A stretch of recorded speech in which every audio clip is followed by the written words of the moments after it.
What's up, everyone? My name's Christopher Dykes. I'm a graphic designer located here in Kansas City, Missouri. My good friend Steven Records asked me to do a guest blog post / tutorial for his website. So that's what I have for you all today. This tutorial is going to cover character illustration, logo design, and icon design. So without further ado, let's hop into Adobe Illustrator and get started. Now, before we do anything in Adobe Illustrator, you're going to want to get all of your ideas out on a piece of paper first. So this means grabbing a sketchbook, a notepad, and doodling away.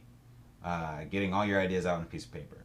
Once you have something you're comfortable with, you're going to want to scan the image into the computer. The last device I really recommend having for this tutorial is a Wacom tablet. That's what I'm using here for this tutorial, and it's what I use all the time. You can check out Wacom's website, go to their products page, and there's a whole list of tablets that they have available. Bamboo is going to be the least expensive. It's the entry-level tablet. Intuos is the next step up, professional tablet to draw on, and Cintiq is the higher end one that they have. It's where it allows you to directly work on the screen. So definitely check out their website and see which one is right for you. Now back to Adobe Illustrator. Now that you have your sketches done and you have one that you're comfortable with, you're going to go to File, New, create a new document. Go through all the settings. I'm going to leave it on letter. I'm going to leave it 8.5 by 11 or 11 by 8.5 to give me the landscape portrait. Hit OK. I already have a new document open. So next thing we're going to want to do is go File, Place. You're going to locate your scanned image, and in my case I have one in the downloads.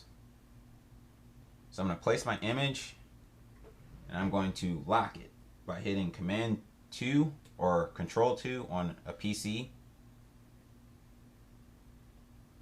I'm going to go to the layers panel over here, double click the layer, name this background. I'm going to create a new layer button directly located to the left of the trash can. I'm going to rename this to drawing layer. Oops. Drawing. So the next thing I'm going to show you how to do is create a brush, a custom brush. And if you're going to do a lot of character design or anything of that nature, you're going to want to learn how to create custom brushes. And this is a real simple, easy brush to create. It's not hard at all.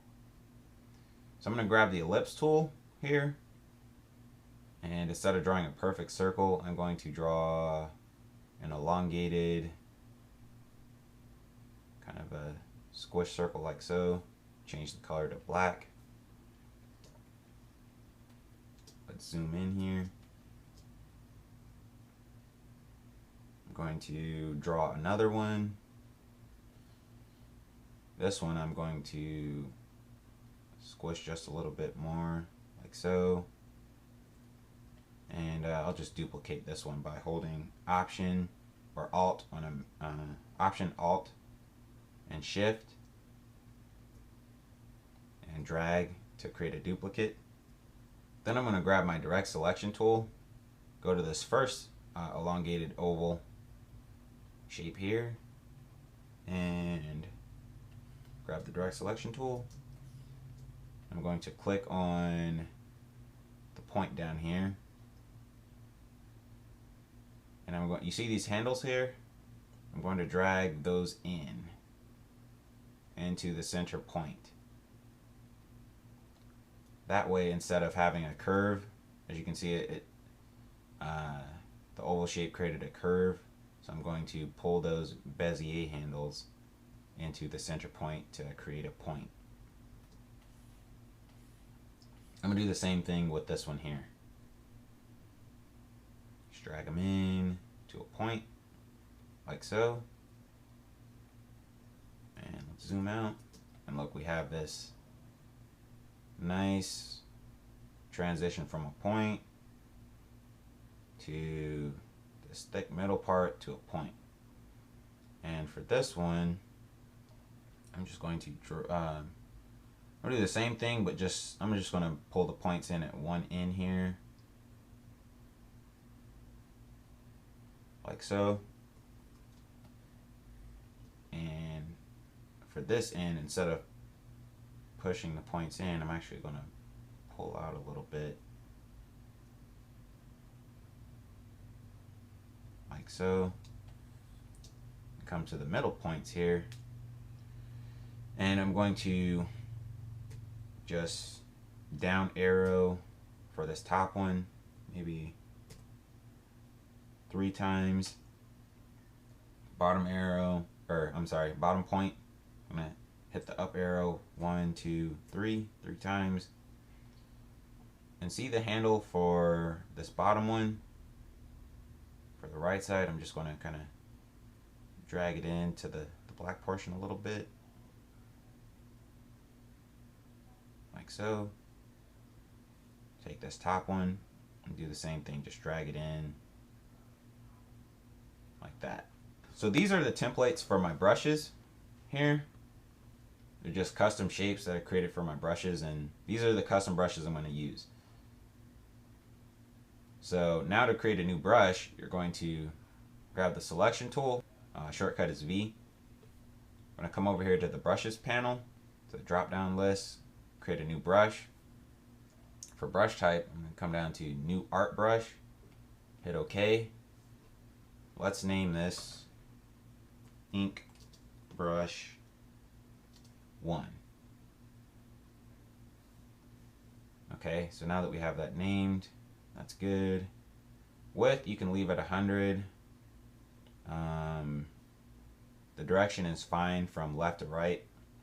This brings up an important point. The direction is basically the direction you're going to draw in. So you have from right to left, left to right, bottom to top, top to bottom. I'm just going to leave it on left to right. You also have these other options, flip and colorization. We're not going to worry about those. So just hit OK. And as you can see, in the brushes palette, we just created a new brush right here. Okay? So I'm going to do the same thing with the other two. So I'm going to go new brush, new art brush. Okay. And this one ink brush 2. This last one, same thing, new art brush, ink brush 3. So now that I have all these in here, these are my custom brushes I've created. So I'm just going to move these out of the way here.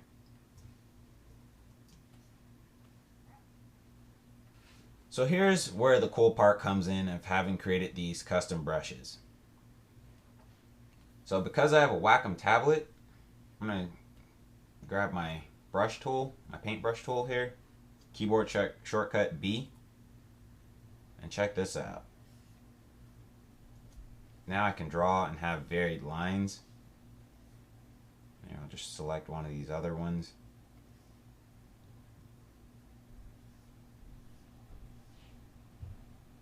And see how the line has variation.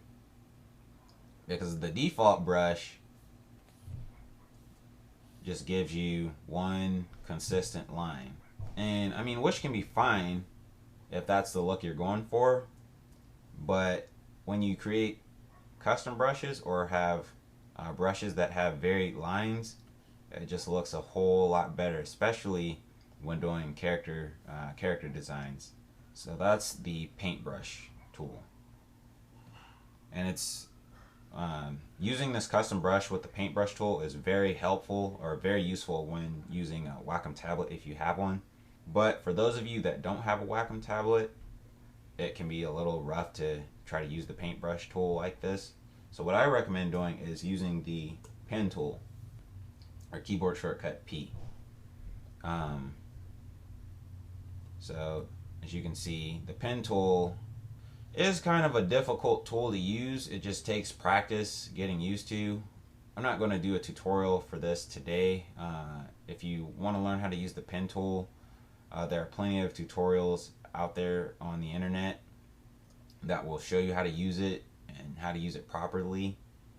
So definitely just Google that and check it out, and learn from that. Okay, but for those of you that don't have tablets, use the pen tool, and the pen tool will give you this default stroke if it's not set to fill. If it's not set to the fill, give it a stroke, and it'll give you this consistent line here. So the cool thing is, once you've created your custom brushes, and after you've created your vector path, you just select the ink brush you want, or the type of brush you want. That one's kind of funky because I selected this one here, but you select which kind of brush you want. So with the paintbrush tool, you get immediate results. With the pen tool, you have to go create your path first and then select the brush tool. So that's just something to keep in mind.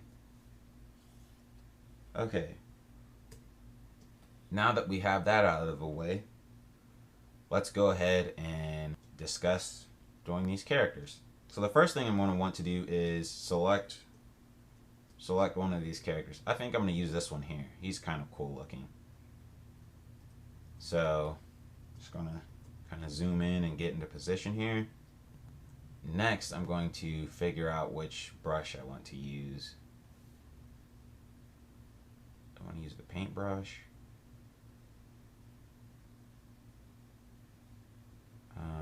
Let's see. Now, as you can see, with the tablet and using the paintbrush tool, I'm getting some pretty immediate results, like right away. So I'm able to just go in and paint and trace right along.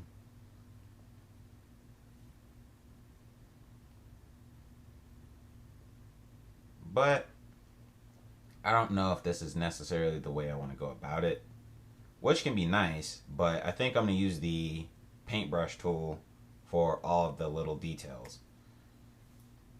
So I'm just going to vector this guy really quick with the pen tool.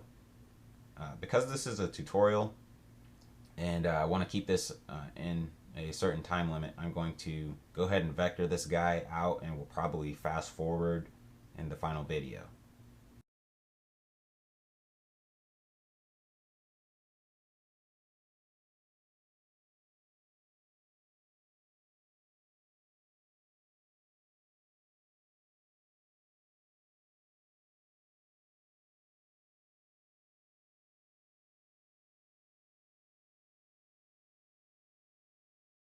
So basically that's what you want to do, is get the overall shapes of his head when using the pen tool. Get the overall shapes, just break it down into little pieces that are easy to understand. So now what I'm going to do is select all of these, hit Shift X, and look, I have the overall shape of the pig's head. Isn't that pretty cool? That a little bit. This isn't a part of the inking stage necessarily, but it's useful when you want to create a fill shape or to color the pig. So I'm going to grab all of these, but I'm going to copy for later, and I'm going to switch it back to stroke again. I'm going to go down here to Pathfinder, and if that's not visible, go Window, Pathfinder, and it'll enable this panel. I'm going to hit Add. I've added all the shapes for an outline layer. So look at that. And once again, you can go in afterwards, after you created your vector path, and select which type of brush you want. That's a little thick, so I'm going to select 0.5.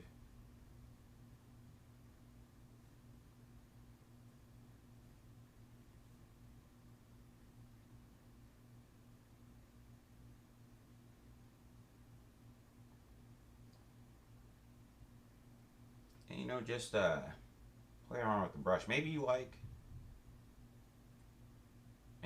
the way the standard brush was. I kind of like that to keep it consistent all the way around. I'm going to set it to 0.5 or 0.25 like so. Actually, I'll go a little bit less than that. 1.5 like that, because I actually kind of like that consistency look. Okay, so now that we have the basic outline of our pig, we're going to start working on all the interior. And this is where the paintbrush tool can come in handy if you have the tablet available. If not, just continue using the pen tool. Okay? Okay, right here, all I was doing was using either the pen tool or the paintbrush tool for certain areas. Like the interior of the ear hair was just a fill shape created using the pen tool. And these interior lines that I was creating was just either the paintbrush tool or once again the pen tool and choosing my brush type afterwards.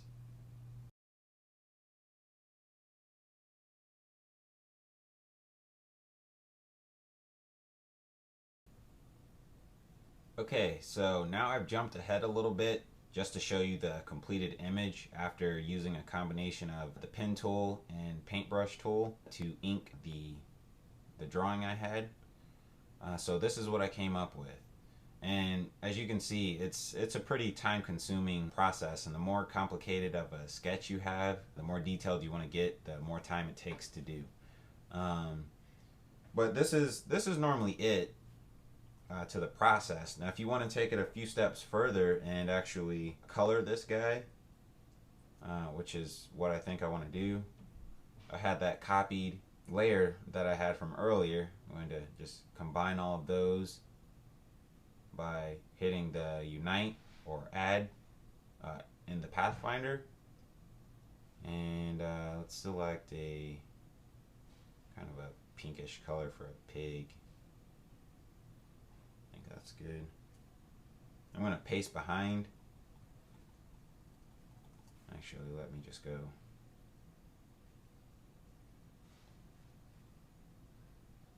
Oops, arrange, send it back. And you can do that, but I mean the inking process is already done. Actually, I can take it one step further.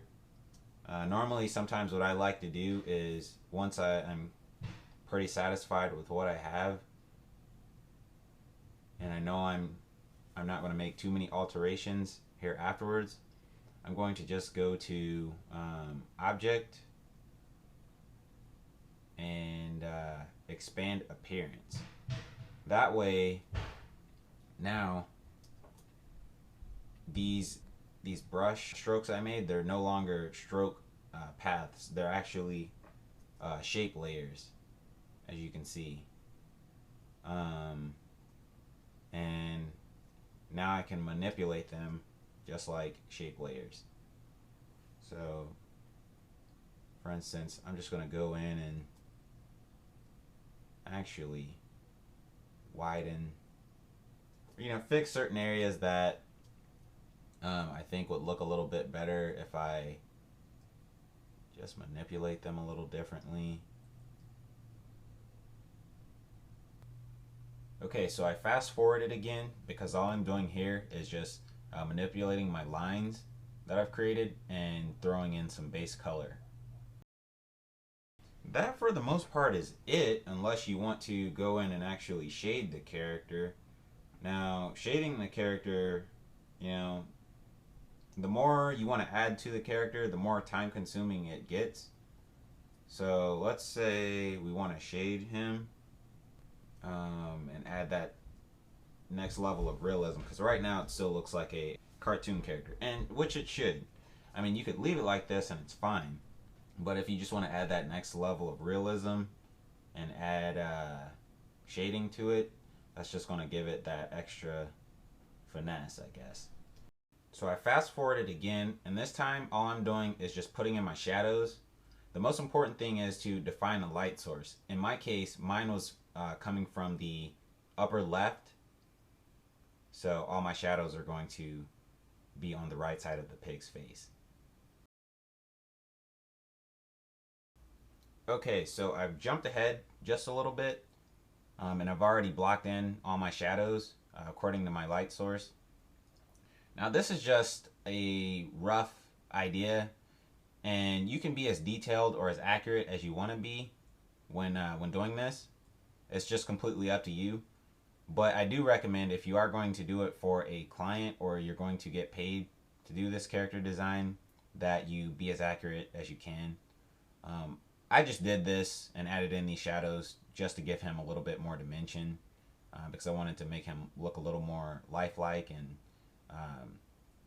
you know, not too cartoony, but just to give him that extra dimension. So now I can leave it like this and I'd pretty much be done, but I think I'm gonna do one more thing, and that's just change this outline of him to a darker pink. Maybe make it a little bit more red and just a little bit darker.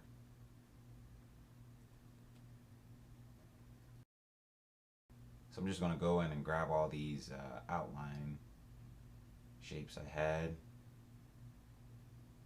of him. I mean, you can leave it black if you want to. I mean, that's completely up to you. It just basically comes down to personal preference. Because I want him to look a little more lifelike, I'm going to go ahead and give him that pink outline.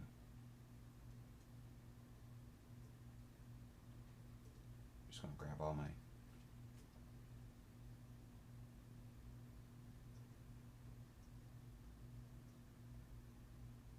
black shapes and grab the eyedropper tool, keyboard shortcut I, and oops, looks like I missed a few here, and I dropped those. So check that out. Pretty cool, huh? That's basically it. Really, there are no secrets. It's just learning how to use the tools and practice.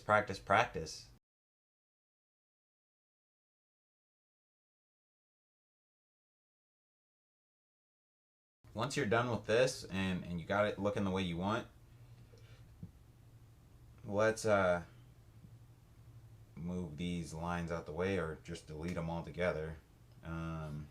Delete my light source arrow. Yeah, we'll leave his eyes black.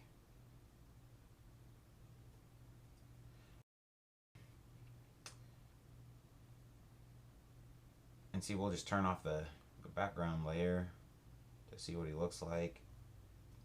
And I mean, that's pretty much it.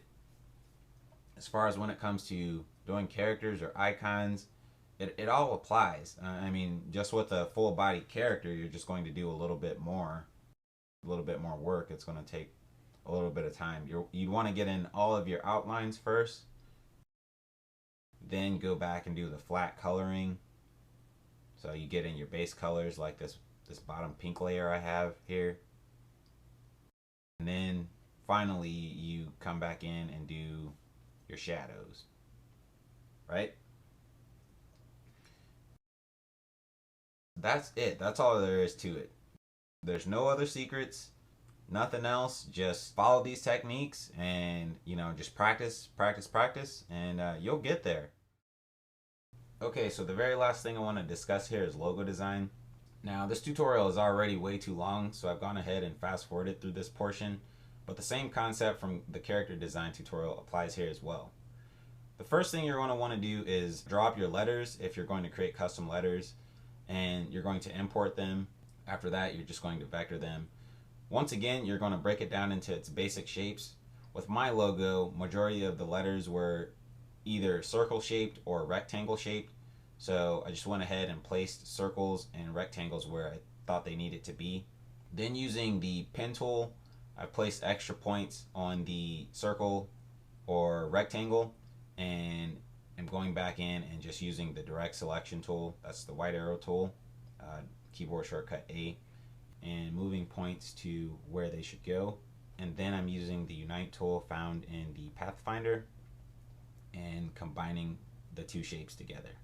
Okay, so that's it. I hope you all have enjoyed this tutorial and have learned something. I want to thank Steven Records for allowing me the opportunity to share this with you all. And if you like this tutorial or have any questions, leave us a comment.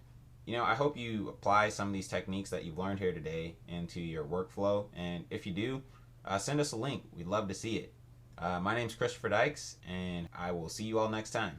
Thanks. Bye.